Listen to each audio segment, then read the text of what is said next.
NYPD is on heightened alert tonight, planning for the possibility of demonstrations should a Manhattan grand jury indict former President Trump. If it happens, it would be historic. A first time a former president would be facing criminal charges.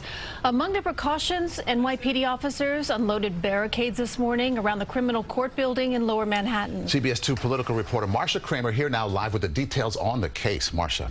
Well, Maurice and Christine, even though Donald Trump has said he expected to be indicted tomorrow, there's no indication at this point that it is in fact D-Day, Donald Trump Indictment Day. CBS News has learned that the former president's lawyers are attempting to discredit the Manhattan District Attorney's star witness in a last-ditch effort to derail criminal charges.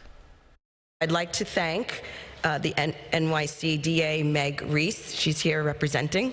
Manhattan District Attorney Alvin Bragg sent an aide to the City Council budget hearing, suddenly canceling scheduled testimony as a grand jury he impaneled considers whether to make history and bring criminal charges against former President Donald Trump. Alvin Bragg became aggressive in 2023 about a case that we thought was long forgotten. CBS legal analyst Ricky Kleeman talking about a potential indictment against Mr. Trump for allegedly falsifying business records to hide campaign finance violations tied to payments made to adult film star Stormy Daniels by one-time Trump fixer Michael Cohen. The Southern District of New York, the federal government, passed on going forward against Donald Trump. And although Mr. Trump said on social media that he expected to be indicted tomorrow, more witnesses were apparently on the docket.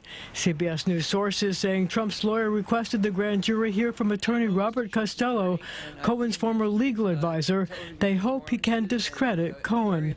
Cohen was reportedly on tap to rebut Costello. This as the former president has been urging his supporters to protest and, quote, take our nation back.